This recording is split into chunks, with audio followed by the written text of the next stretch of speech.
अस्सलामु अलैकुम नाज़रीन। जादू, टोना, सहर, क्या हकीकत है इसकी और किससे इलाज करा सकते हैं, किस तरह करा सकते हैं? तो भाई मोहम्मद आमिर अत्तार अफजलगढ़ से हैं। वो सवाल करते हैं कि जादू वग़ैरह का इलाज किसी गैर मुस्लिम से करा सकते हैं। इसी तरह एक भाई हैं, नाम ना बताने की शर्त पर सवाल करते हैं कि अगर किसी पर जादू हो और उसकी जान जाने का ख़तरा हो तो उसका इलाज किस तरह से किया जाए, और क्या जादू की कोई हकीकत है? इसी तरह से क्या रूह घर में आती है? अगर जादू से किसी की जान चली जाए तो लोग कहते हैं कि उसकी रूह घर में आती रहती है, तो क्या ऐसा है? मैं मुफ्ती साहब से दरख्वास्त करता हूँ कि इन सवालों का जवाब मरहमत फरमा दे कुरान और हदीस की रोशनी में। बिस्मिल्लाहिर्रहमानिर्रहीम। देखिए, गैर मुस्लिम से जादू सहर का इलाज कराना, तो इसमें देखा यह जाता है कि वो इलाज जो कर रहा है तो आपसे क्या क्या काम कराता है। कई मौक़ों पर मैंने देखा है कि वो खून मंगाते हैं, बकरे का खून मंगाते हैं, गोश्त मंगाते हैं और कुछ इस तरह की चीज़ें मंगाती हैं, सिंदूर मंगाते हैं। उनको लेने के बाद में और फिर वो उनके अल्फाज होते हैं कि भेंट चढ़ा दीजिए, काली माता की भेंट चढ़ा दीजिए, फ़लानी माता की भेंट चढ़ा दीजिए। तो ना चाहते हुए भी ये काम करने पड़ते हैं, जो काम बिल्कुल इस्लाम के मिजाज के बिल्कुल ख़िलाफ़ हैं, तौहीद के ख़िलाफ़ हैं, जिससे हमें बचना ज़रूरी है। और इसका इलाज मुसलमान भी बहुत सारे जो माहिर लोग होते हैं वो लोग करते हैं, उन लोगों से इसका इलाज करा लेना चाहिए। बाकी अगर ज़्यादा किसी को परेशानी है तो वो सूरह फ़लक और सूरह नास हर नमाज के बाद में 3-3 मरतबा इसको पढ़ा करें। अल्लाह की ज़ात से उम्मीद है कि सहर वग़ैरह के असरात ख़त्म हो जाएंगे।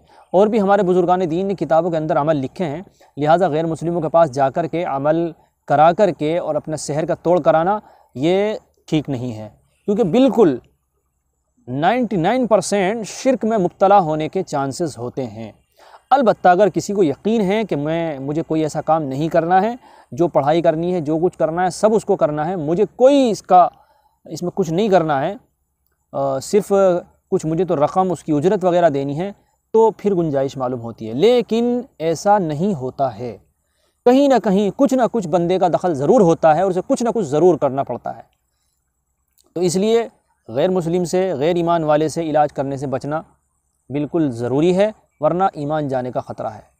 दूसरी बात, वो साहब कहते हैं कि सहर का क्या मामला है। सहर हो सकता है, हो जाता है, और उसका इलाज कुरान और हदीस की रोशनी में किया जा सकता है।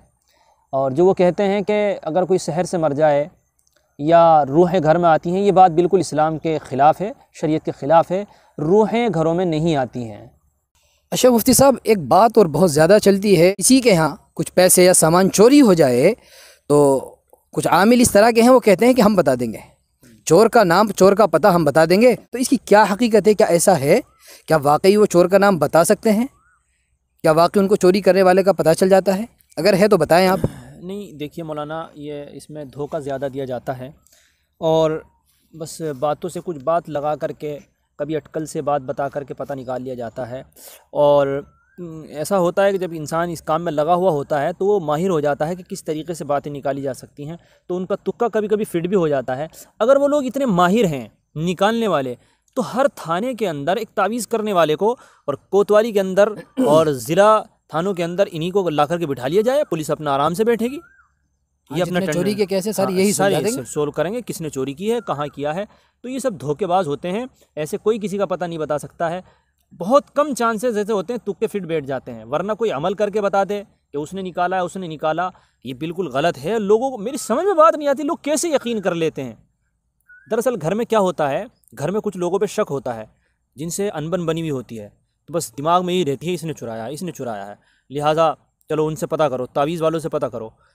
अब वो तावीज़ वाले के सामने जाकर बहुत सारी कच्ची बात बोल देते हैं। तो तावीज़ वाले ने मालूम किया कि आपको किन किन पर शक है, किन किन लोगों पर है, मतलब कोई आया था वहाँ पर या क्या था, कैसे था। तो बातों बातों में जब आप घर वाले बताते हैं कि नहीं बस वैसे तो अब हम किसे कह सकते हैं, लेकिन वो आता रहता है, वो आता रहता है, तो अपना अटकल के और तुक्के लगा करके उनमें से किसी एक का नाम फिट करके बता देते हैं। इसके अलावा धोखेबाजी के अलावा कुछ नहीं है। अल्लाह ने मुक़द्दर में नुकसान लिखा होता है तो वो नुकसान है। और तावीज़ के मुताल्लिक भी जो बहुत ज़्यादा गलत फहमियाँ हैं, हर चीज़ में तावीज़, हर चीज़ में तावीज़, हर चीज़ का तावीज़, हर चीज़ का तावीज़, ये बिल्कुल नाजायज़ है, इससे बचना ज़रूरी है। तावीज़ से इलाज करना अगर वो कुरान और हदीस की रोशनी में लिखा हुआ है तो उसमें कुरान और हदीस की दुआएं लिखी हुई हैं, उनका इस्तेमाल कर लिया गया है, ज़रूरी है तो इसकी इजाज़त है।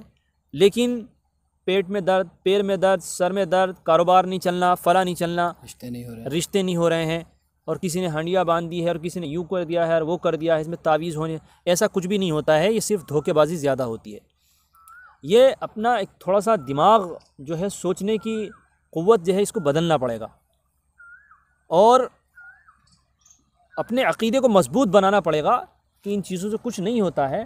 कुरान की तिलावत की जाए, अल्लाह के रसूल सल्लल्लाहु अलैहि वसल्लम ने जो अहादीस के अंदर दुआएं बताई हैं उनको पढ़ाया जाए और फिर तावीज़ का भी इस्तेमाल किसी दर्जे किया जा सकता है। कुरान और हदीस की रोशनी में अगर सही लिखा हुआ है और किसी अल्लाह वाले ने, नेक आमिल ने और सही आमिल ने जो इस अमल को जानता है उसने करके दिया है, तो अल्लाह ताला उसके ज़रिए से शिफा दे सकते हैं। यानी इसको एक तरीके से रूहानी दवा समझा जा सकता है कि जिस तरीके से आप डॉक्टर के पास जाते हैं, वहाँ दवाई लेते हैं, तो दवाई लेने के बाद में आपको शिफा मिल जाती है, बारी ताला शिफा देने वाले होते हैं। तो इसी तरह से ये रूहानी दवा एक तरीके से होती है कि अगर कोई आदमी पढ़ना नहीं जानता, लिखना नहीं जानता या उसको दुश्वारी है, वो मशगूलियत है, तो कुरान की कुछ मुजर्रब दुआएँ लिख कर के उसको दे दी जाएँ तो इंशाअल्लाह इसका असर होता है। बहुत शुक्रिया मुफ्ती साहब, अल्लाह आपको खुश रखे। तो नाज़रीन, ये वो डाउट्स थे जो आम तौर से मुसलमानों के दरमियान फैले हुए हैं और उम्मत मुस्लिमा गलत फहमियों की शिकार है। लिहाजा आपसे मैं दरख्वास्त करूँगा कि सदक़ा जारिया और सवाब की नीयत से इस वीडियो को मुसलमानों में शेयर करें। अस्सलामु अलैकुम व रहमतुल्लाह।